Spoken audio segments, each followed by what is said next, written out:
Welcome back to the Sports Ticket on the Alive and Social Network with Kendall Mark. I'm Kevin Gorg. It's a concussion-like symptoms Monday. We're all shaking out the cobwebs after a busy weekend of football, basketball, hockey. We had it all covered this weekend. Some good, some bad. Lots to get to, including our special guest later halfway through the program. His name is Dan Myers. He's a blogger/writer that covers both pro and college hockey. So we'll get to Frozen Pond with Dan Myers a little later in the show. But we're going to crank it up with a little Vikings football. It's every weekend, especially this season, Kendall. The team is relevant. And we talked about it back on our podcast when they were 2-2, that they had a generous schedule, a 5-week slate where they could easily go 4-1 or 5-0. And they're 4-0 so far with those 5 games. Now, yesterday was far from easy. St. Louis is a gritty, tough football team, and it was a hard-fought 21-18 overtime win. But the Vikings, lo and behold, after that debacle in San Francisco in Week 1, halfway through the football season, are tied for first with the Green Bay Packers. It's just fun.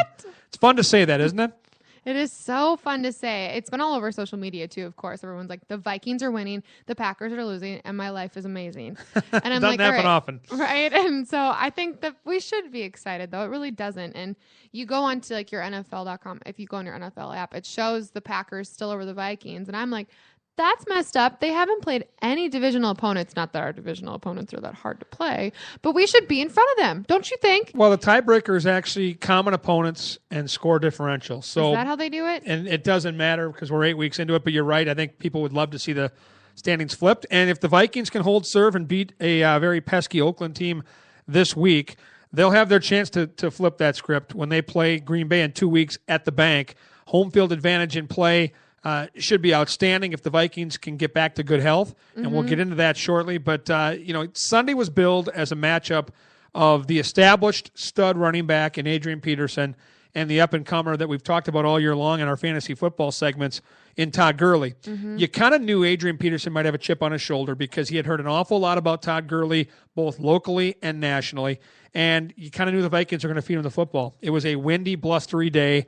Tough to throw the football for both quarterbacks. Part of that being the defense they were playing against, part of that being the conditions. But Gurley gets 24 carries, Adrian gets 29 carries, and Adrian gets 36 extra yards. They both get a TD, but when it mattered most in overtime, Adrian made a difference-making play, and his team comes out on top. So I was impressed. There are still many, many issues on this football team that need to be addressed on the offensive side of the ball because this is not a running league anymore. This is a passing league. And Teddy Bridgewater, who will get to the injury in a little bit here, but still just 13 for 21 and $144. And I know it was a little bit windy out there, but it still concerns me that when you're starting to play the meatier schedule coming up, teams like Arizona, Seattle, the aforementioned Packers, if you can't get your quarterback to gain some respect, they're going to load up on the box and they're going to be able to shut Adrian Peterson down. But for now, we're 6-2, and Adrian won that battle yesterday.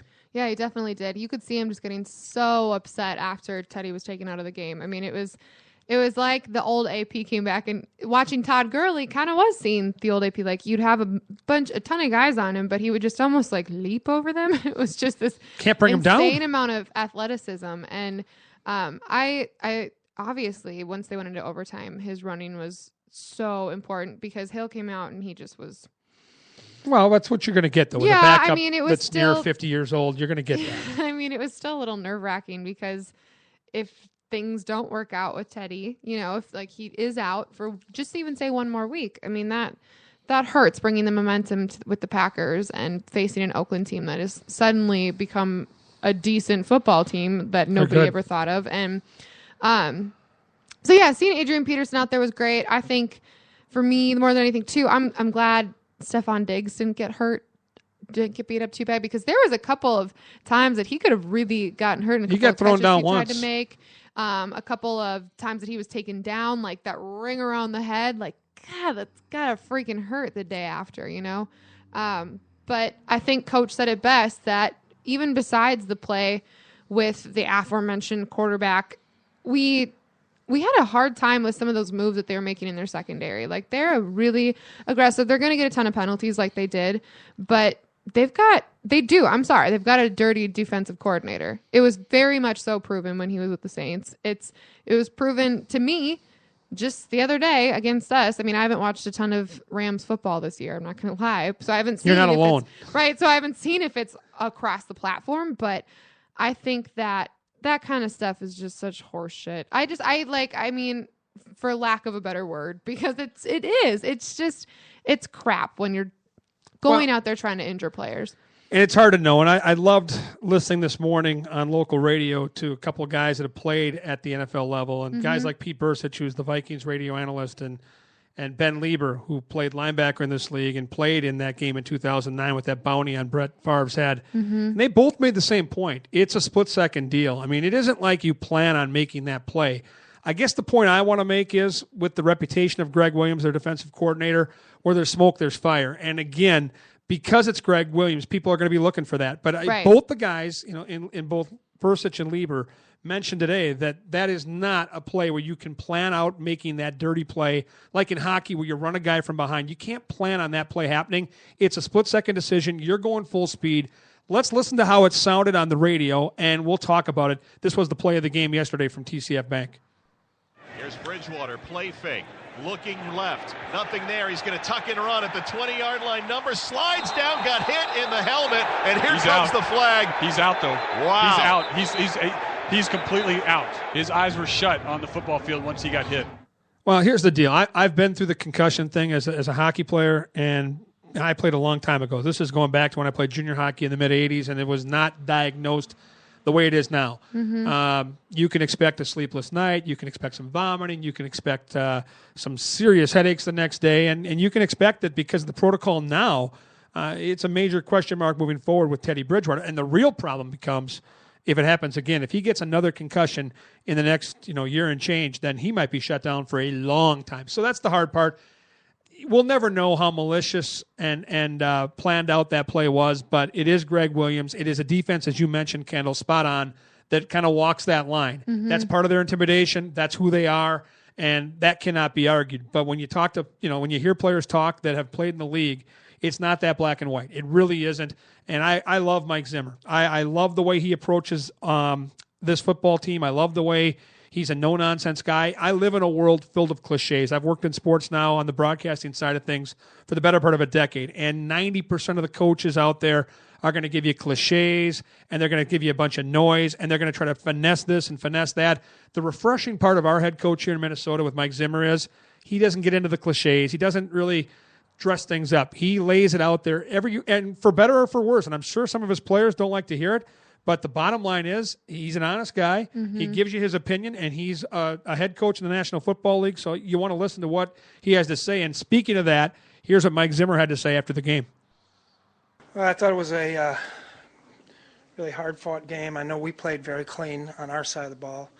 I would say if we were out in the street, we probably would have had a fight.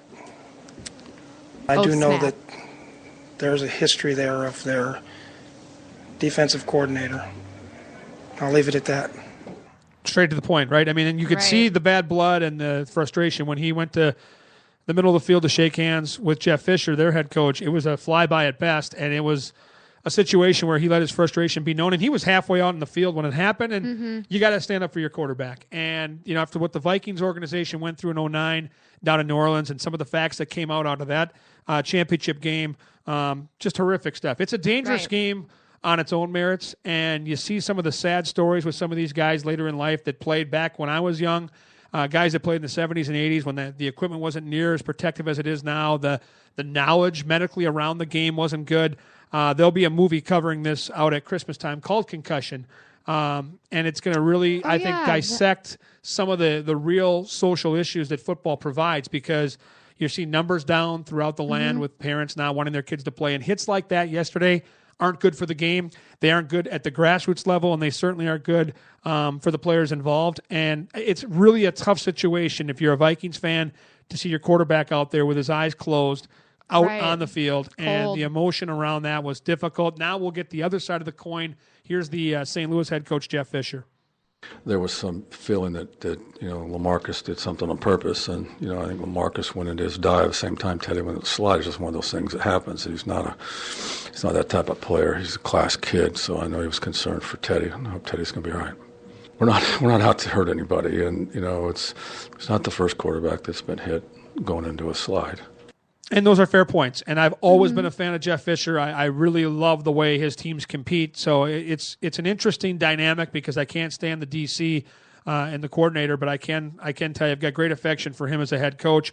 It came out this afternoon on my drive here that LaMarcus Joyner will not be facing a suspension. There was no specifics on a small fine that he likely will have to pay, but there is no suspension there.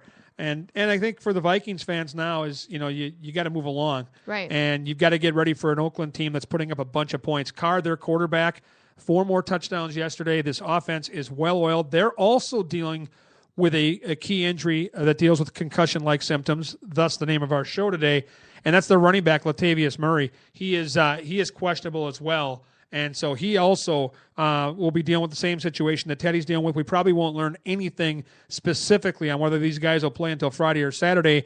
And for me, Sean Hill is not Teddy Bridgewater. He can't run. He can't scramble. But he can manage the game. He's a veteran. You're in a very unique stadium out there in the Oakland Alameda Coliseum. It's loud. You got the black hole. You need some poise out there. You got to, I think it's going to be a lot of dinking and dunking if it's Sean Hill, a lot of Adrian Peterson. And you just saw D'Angelo Williams go for $177 yesterday for Pittsburgh against this team. So I'm sorry. He's a decent running back, but Adrian Peterson's twice the back he is. So I have confidence the Vikings can dictate terms with the running game. I'm not certain about the win. You know what? It's grass. It's outdoor. It's in a tough environment. And if without Teddy Bridgewater, I would favor Oakland, but you got a chance with Adrian Peterson to go out there and stick it down their throats. You got a kicker in Blair Walsh that's hot. The Vikings are 6-2. So that's the good side of the football news, and we are going to get to our guest here in about 7 minutes and bring in Dan Meyer to talk a little Wild and also preview the Gophers and Mankato, a little hockey home-and-home weekend series, a little flashback to the old WCHA this weekend. But we got to give the Gophers some credit, and I'm not, as we've talked about before, Kendall, I'm not a moral victory guy. But, this has been a unique situation for a coaching staff where the head coach leaves, Tracy Claeys, and the rest of the guys have to piece this thing together. You've played 2 vastly superior football teams, Michigan at home on Halloween, and that disaster at the end. And now you go to Ohio State, 24-point underdogs. You hang in there. It's 0-0 well into the second quarter. All hell breaks loose in the last 5 minutes. You let them pick up a 3rd and 18. You go into the half down 14. Boom, third quarter, you're down 21-0. I'm telling you, most college football teams at that point, trust me, are walking away saying, well, it wasn't our day, and they get beat 38 rip.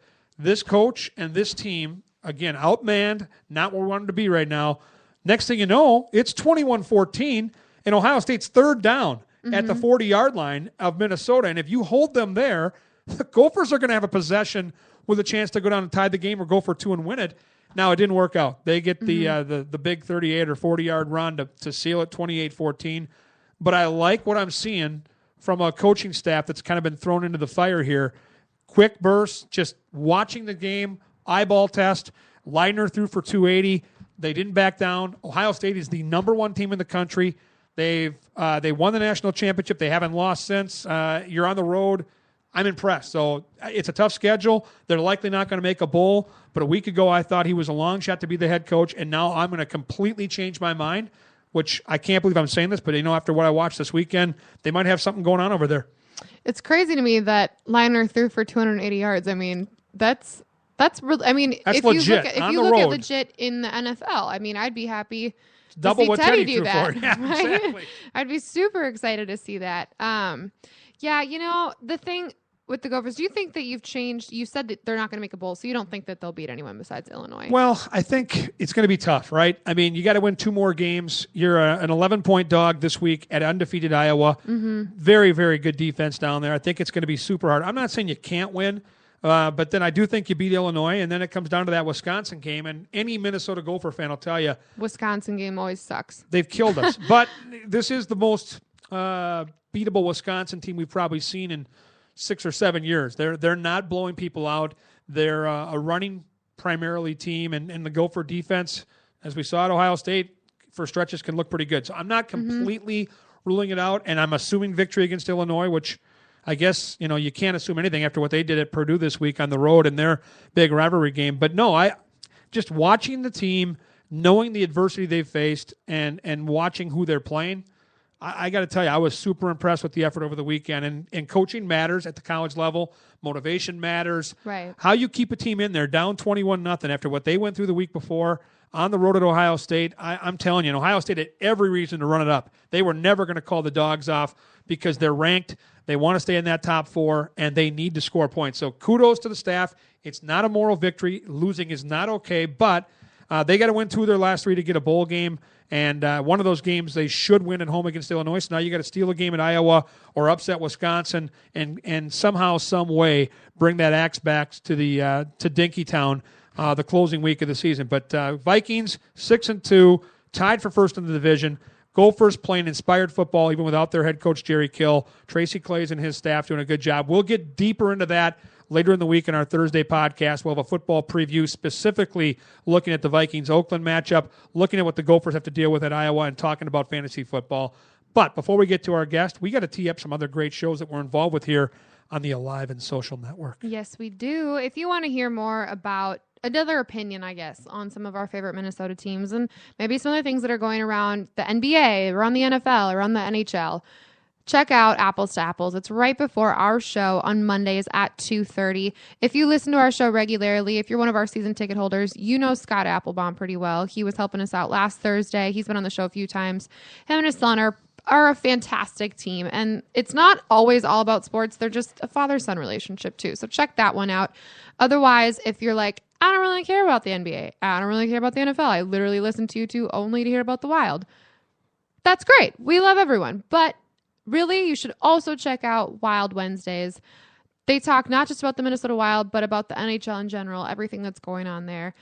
They are at Bennett's from 5 to 6 on what day? Of course, it's Wednesday. They would not call it Wild Wednesday if it was on a Tuesday, Good right? point. So check them out. You know, you've got Tony D, Scott Schweitz, and Sarah Shealy. They're a great team.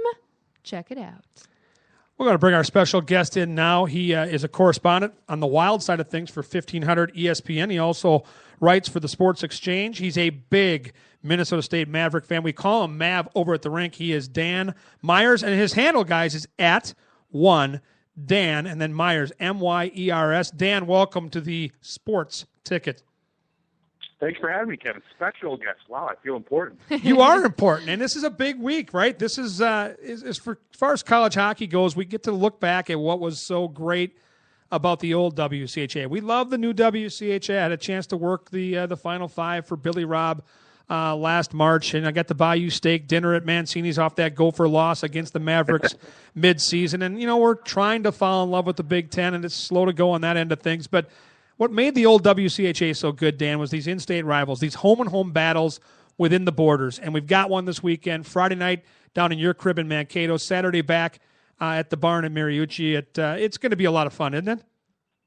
Well, you're right. I mean, that is what it's all about, and this is a second non-conference interstate series for the Mavericks this year. They played 2 in St. Cloud the first month of the season, and those are so fun. And I'll be down there, I think, Friday night, maybe Saturday, but Friday night for sure. I'm going down with my wife, my mom, my sister goes to Minnesota State, and, you know, those are the memories that I have watching college hockey growing up. I mean, believe it or not, I was a Gopher fan.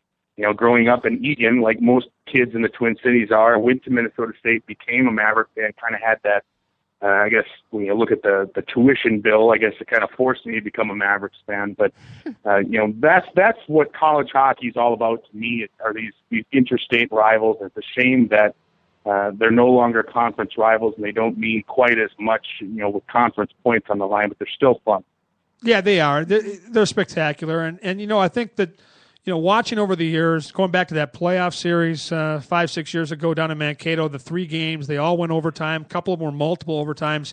There's always been something special as Mankato's gotten better when the Gophers get together with the Mavs. And your team, and again, fill in our season ticket holders here on the Sports Ticket with where the Mavericks are at, because preseason they were a top 10 team.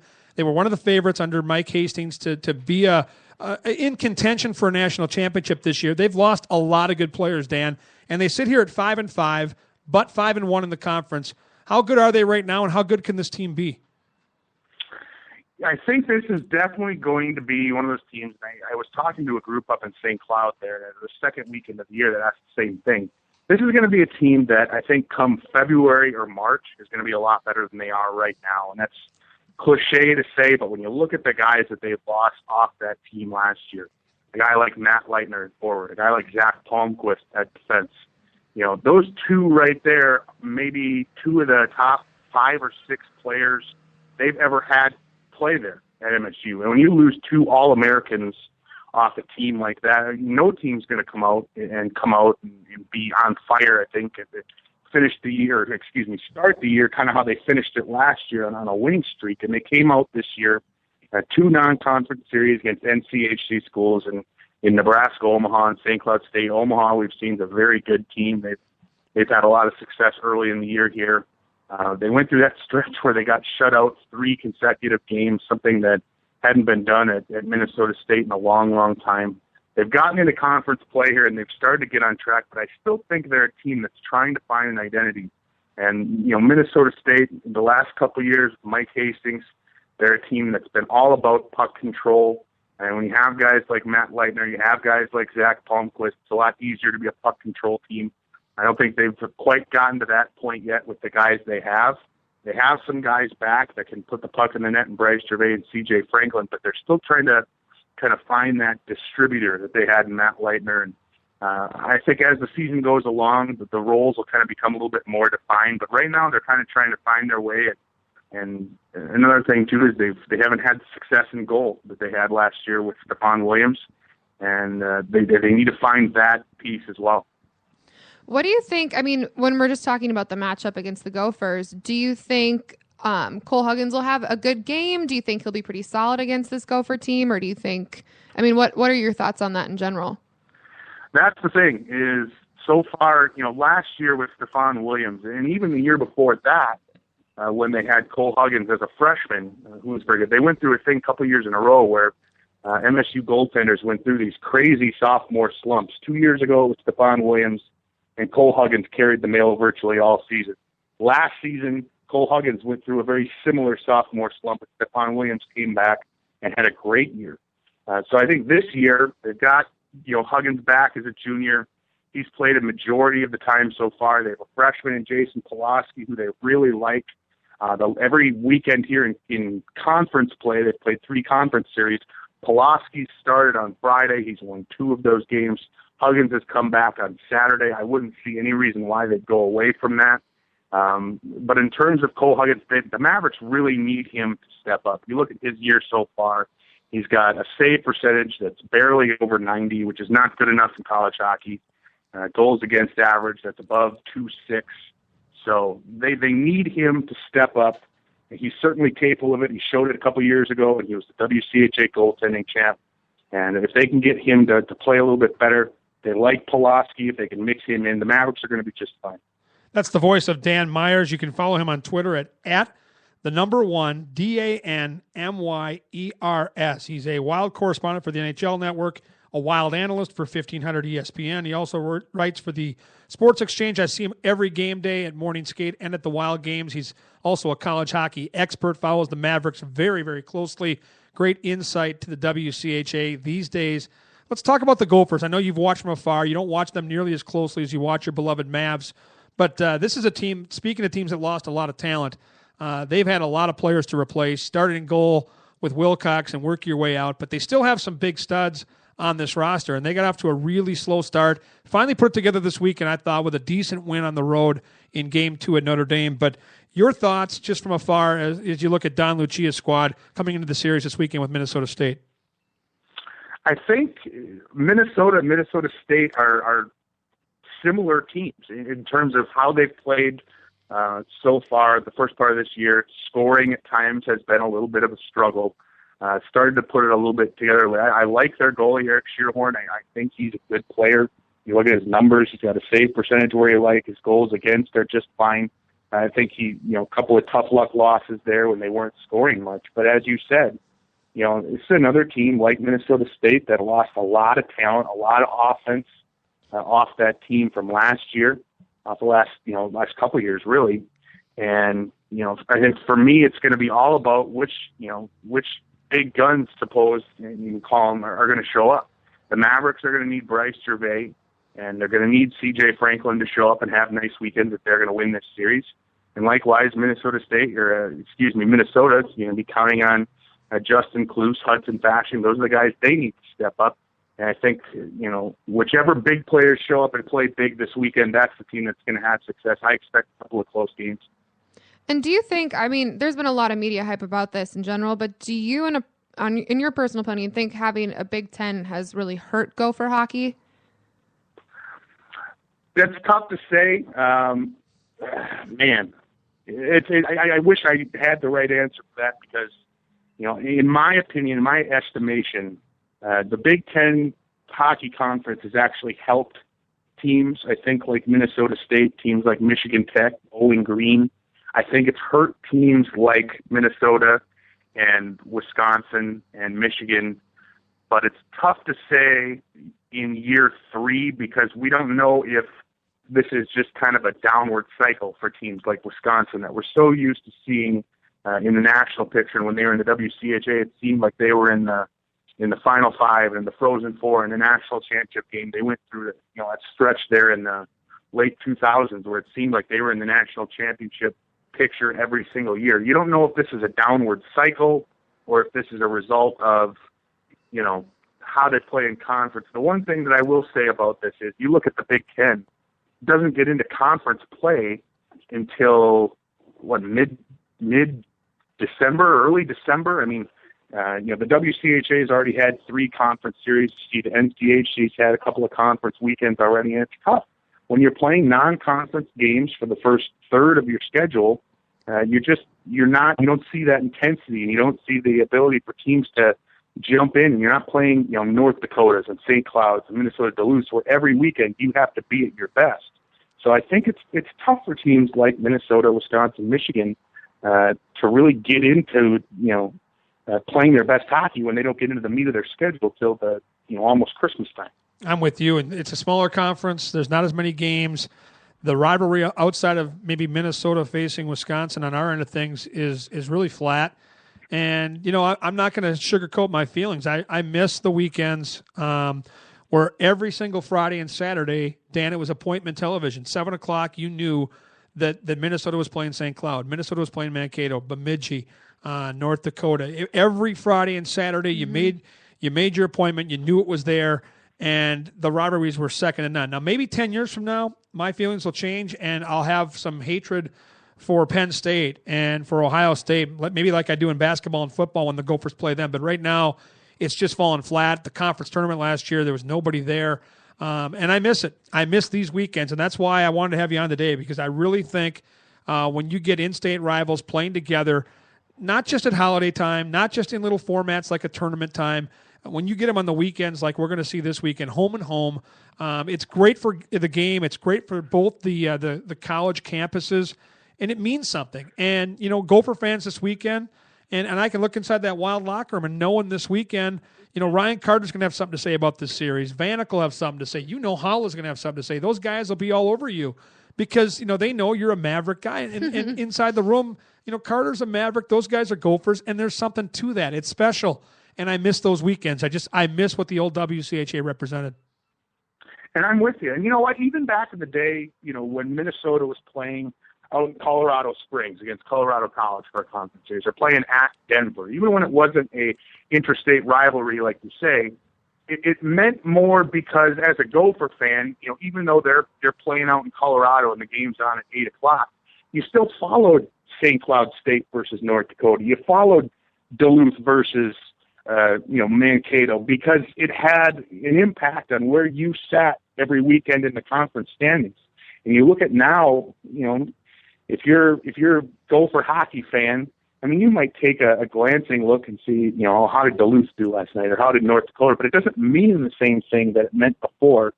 And the sad part about it, I think, is it's with the way college hockey's structured and with the way the Big Ten has rules, it's never going to go back to that old way. I'm still hopeful. I still hear a lot of things when it comes to the NCHC and the WCHA and how that may shake out here over the next 4 or 5 years. I'm still hopeful as a guy who pulls for the Mavericks, as a big Maverick guy, that we'll be able to be in a conference again with St. Cloud and Duluth and North Dakota. But you're right. I mean, when it comes to Gopher hockey, I mean, that's the big enchilada for a school like Mankato. That's the weekend that we circle on our calendar every single year. Tickets went on sale in Mankato a couple months ago. I was, first in line on Ticketmaster.com to get my Gopher tickets, and I know there are a lot of people in town that still feel that way. Do you think if Mankato is maybe going to have more of a recovery year, won't have a huge year like they have been, who do you think the big team in the WCHA is going to be this year? I like Minnesota State to be there at the end, and then when you get off to the conference start, that they have their 5-1, the WCHA. They've already swept teams, Bemidji State and Alaska, that caused them all kinds of problems last year. I think they were something like 4-4-1 against the Beavers and Minooks last year. It was about half their losses for the whole season came against those two. They've already swept those teams. They swept Bemidji on the road, so they're going to be there at the end. In terms of other teams that are going to be there, Michigan Tech is really good. You look at who they have in goal, Jamie Phillips, one of the best goalies in the country. They have a ton of talent back on that team. I know Minnesota State plays only one series against them this year in Houghton. Coming up, I believe, in January or early February. That's going to be a huge series in terms of conference points. Bowling Green, I think, is going to be another team that's there at the end. Another team that's got a lot of talent, a good team last year that missed out on the NCAA tournament by percentage points. And then the fourth team, they're at the bottom of the standings right now, but they have maybe the second best goaltender in the conference, and Michael Bitzer is Bemidji State. If they can find a way to replace some guys there on the back end, they've got a lot of talent up front, a lot of underrated talent. The Fitzgerald triplets are a lot of fun to watch. I think Bemidji State will be there too. I follow you on Twitter. I love your in-game tweets, Dan, and I also saw some stuff this afternoon. I did not get to go to practice today. My daughter was off of school, so I had shopping duties at the mall with her and her sixth-grade friends. But I will tell you that I did learn via your tweets that Marco Scandella will miss tomorrow's game due to personal reasons. Nate Prosser back in the lineup, and that, to me, gets magnified by the fact that you're playing one of the most rugged physical teams in the league in the Winnipeg Jets, and you take that big body out of there in Marco Scandella, who also has replaced Zach Parisi on that first power play off the half wall with that big slap drive. That's a big loss for the Wild tomorrow night. What are you expecting that vacancy to create? Well, it's a huge loss, and it also creates a little bit of a imbalance in terms of your lefty righty there on the back end. We know Mike Yeo had restructured things a little bit this year because he likes to have that lefty righty back there on the back end. That's why he moved Jonas Brodin off that first pairing and put him on the left side of Matt Dumba. Slides Marco Scandella down. They've had such great depth back there, I think, with the guys they have had. Now you put Nate Prosser in there, who showed last year he's certainly capable of playing the left side at a decent level. He's not Marco Scandella, and as you said, replacing Scandella, they're going to have to go another man deep here on the power play. It'll be interesting to see what they do there. Like you said, huge loss, especially considering the opponent. We don't know what the issue is here with Marco. Hopefully, he takes care of whatever he needs to off the ice, and he's back early in this road trip. They got a big 4-game road trip starting Thursday in Carolina, and they can't afford to be without one of their better defensemen here for an extended period of time. Do you think having Curtis Gabriel called up from Iowa is going to really help with that situation, or?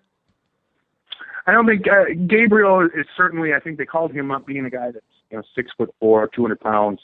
They're forecasting a rugged physical game. Gabriel's certainly a guy that's not afraid to drop the gloves.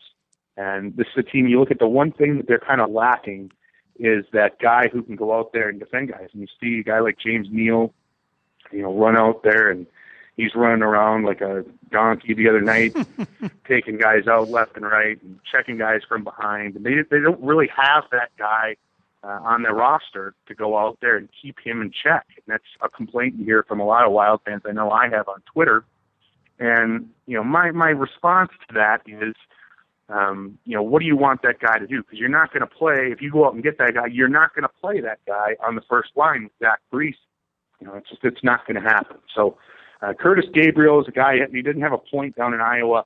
I don't think they're expecting him to come up here and produce on an offensive level, but they would like to at least have a guy with some size that they can put out there in case Dustin Bufflin says he wants to go out there and run around like James Neal did, which I'm sure isn't really an if. It's just kind of a matter of when. You look at the history between these two teams the last couple of years.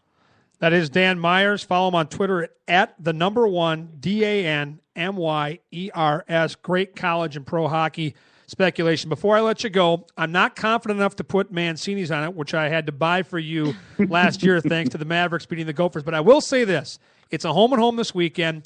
If they split, we go Dutch. If it's a win and a tie or if it's a sweep for one of the teams, the other person takes that guy to Casetas after a morning skate for lunch. It won't be quite the dent in the pocketbook that Mancini was, unless you want to back down because you're not confident that the Mavericks can hold serve this weekend. You on? I'm all about it. Let's do that, and we will we'll save the big one for North Star College Cup. That sounds like a plan. How about that?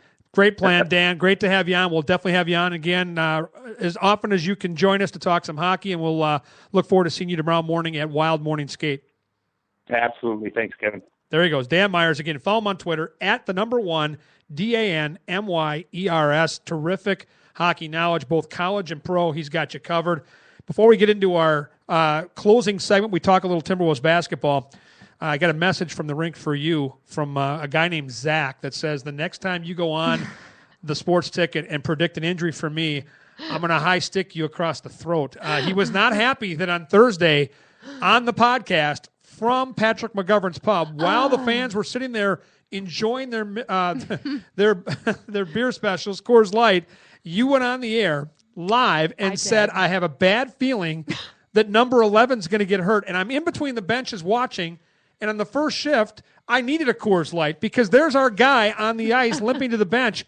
Either you're Karnak and you've got that glass globe and it's telling you exactly what's going to happen, or you jinx this guy. Oh my gosh, I know. Come it was on. awful. I can't help it. I just have a sixth sense about things. You must. I do. Well, I wish you would would have had terrified. some Sixth Sense before the Breeders' Cup weekend. I wouldn't have lost $300-400. I mean, it would have been great to have your knowledge there. Come I on, know. Kendall. I'm sorry. I heard on Saturday when I was doing my drone racing in LA, I got the message popped up on my Wild app, and I was like, oh, week by week, I'm a horrible. I seriously think I need bodyguards next time I go to the Eggs because somebody's going to try to hack me.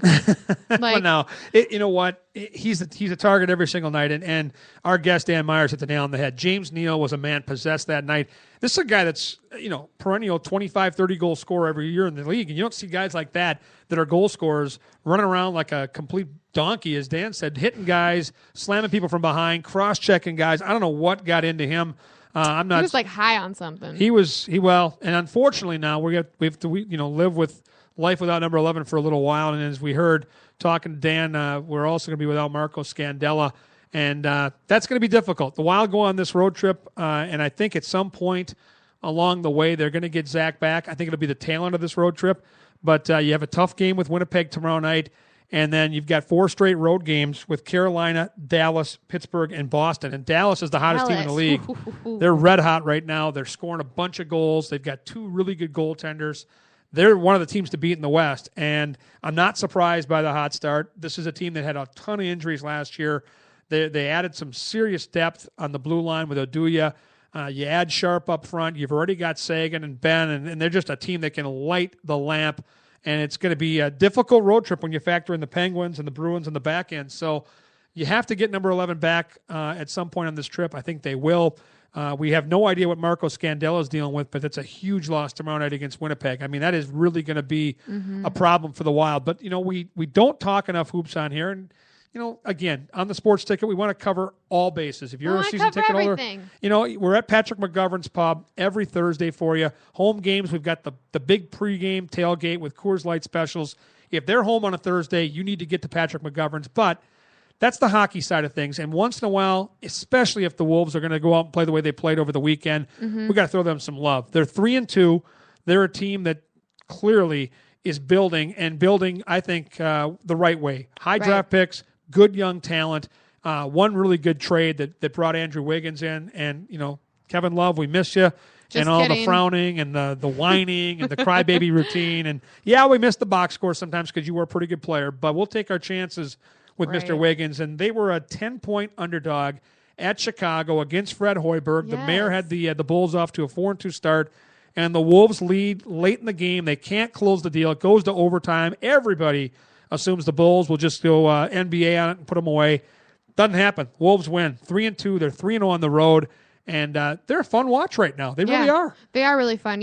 I was really impressed with Wiggins in that game specifically against Chicago because they've got some sharp shooters over there, and that's hard to defend. It's hard to defend guys like Rose, and I think they did a pretty good job. And then in overtime, Wiggins and Towns kind of team up to impress everybody. They've continued to impress this entire season so far. I know it's very early in the season, but I think those two, I think that if Rubio can keep that shot percentage a little higher than he always has in the past, which has always been the problem for him. He can facilitate that ball like nobody's business. So good. Players constantly will go in these press interviews and be like, yeah, he's so good that I don't know he's going to pass me the ball. And I'm like, oh my God, but to have that from him would be so fantastic. Have you really heard anything about what's going on? What are they going to do with head coaching? Is there any new news with that? There's no news right now. I think they're going to play it by ear. You've got Flip's son on the staff. You've got his guy and Sam Mitchell running the team. And this is a guy that's been a coach of the year at that level. So, if it's not broken, you're not going to fix it. And if they were off to an 0-5 start and we're flatlining it and getting blown out in these games, I think there'd be some red flags. But this is a team that's put out effort every single night. They've been an underdog in almost every single game. But, the bottom line is Sam Mitchell's the right coach right now for this basketball team. He is a hand-picked guy by Flip Saunders. Before Flip passed, sadly, obviously, tragically, he was going to run the team while Flip tried to get better. So this is what he wanted. And I think that, big picture, you want to make sure he can develop these young kids. And Wiggins is one of two guys that, to me, are going to be the cornerstones of this franchise. And I love what I'm seeing from Karl Anthony Towns, and I was lucky enough to interview him late in the baseball season at Target Field. And you never know what you're going to get when you see these NBA high rounders and you see the posse at the drafts and they run around town and they've got 4 or 5 people kind of around them like bodyguards and stuff. And it was total opposite. This guy was with his family. He was posing for pictures with kids. Could not have been a more down to earth, nicer guy. And then you see the skill this kid possesses, and you realize how young he is. Right. My God. The cat can purr. This guy has talent. We're just scratching the surface. And he and Wiggins are going to be the two guys that 5 years from now basically take over this town and hopefully give this team a chance to be playoff relevant. And, they're not going to be a playoff team this year in most likelihood, but we don't need them to be a playoff team. We need them to take steps and grow. And the fact that they're 3-0 on the road, the fact that they beat a team like Chicago that's, Kendall, they're not only going to be a playoff team, they're going to be a home court advantage team in the Eastern Conference. This is a good basketball team that could actually end up in the finals on the Eastern side. This was a legitimate win on the road. And I like what I'm seeing. I just like the effort. I like the way that they're rotating guys in and out of that lineup. I like the overall vibe that Sam Mitchell's created. And certainly there's some inspiration around the memorial that happened around Flip and his passing. And I know these guys right now know there's more of a spotlight on them, and maybe they're rising to the occasion, and maybe it's going to be hard to maintain that for the course of the season. But I don't care. I was thoroughly entertained this weekend watching that game, and we had it on at the rink while we were working the Wild game, and that might be the first time I can recall in my history at Fox Sports North watching an NBA game while I worked the Wild game, and I was lucky enough to have a view of the rink while I could watch the game in the Zamboni tunnel. But it was an excellent, excellent basketball game, and it was a great effort by those guys on the road. And then I look at the paper this morning, and no rest for the weary for the Wolves. My God, they've got 5 games in 7 days, and for a young team, that's going to be great. I think that's a welcome time to use as many guys as you possibly can. Maybe rotate some guys that haven't yet really made their splash. And see what this team can do, because I think fans right now are intrigued. I think fans realize for the first time ever they have the number 1 pick in the draft that they are watching cultivate his basketball career. And I think the average sports fan, and I'll put myself in that category, that isn't a huge NBA fan, wants to watch this team compete. And if they can continue to play with the effort and the passion we've seen in the first 5 games, I think they're going to hold people like me and a lot of average sports fans to watching them on a regular basis. And in Timberwolves Nation, That's a huge step in the right direction. It's a huge step in the right direction, and I'm really hoping that they can sort of build the dynasty that the Spurs did. You know, those guys, that trio. We're ways from that. Hey, I can believe, I can hope. I am the guru. No, yeah, actually, you just called an injury to our best hockey did. player, so maybe you know did. something.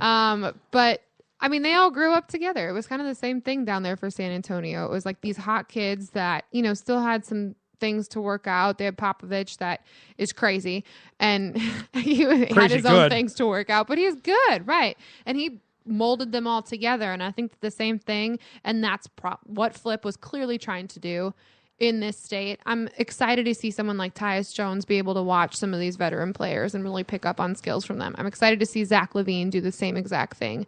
You know, you've got Gorgie Jang and you've got Shabazz Muhammad. I mean, you've got these guys that are young and they're hungry. And specifically, Karl Anthony Towns is so hungry. You can just see it. I mean, I love watching Wiggins. You know, everybody does, but he's got that smooth, kind of not, I don't want to compare him to Kevin Martin. It's not exactly the same thing, but he's kind of got that almost too calm approach sometimes that fans will be like, come on, show us some hunger. And whereas you've got someone like Kevin Garnett that people have rallied around in this state forever. And that's kind of what Towns reminds me of. It's that aggression, that like passion for the game. And I'm, like I said, I'm hoping it'll be like the Spurs. You know? You never know. In like 5 years, we'll be like that team nobody can beat all the time. Well, let's not win too many games this year. And again, I love what I'm watching, but let's still get another big draft pick and let's hit another home run in the draft like I think we did with Karl Anthony Towns. But the week ahead for the Wolves, before we wrap up the show here, they are at Atlanta tonight. Then they're home to Charlotte. And then the game I think everybody's intrigued by on national TV is Thursday night. They host the world champion Golden State Warriors.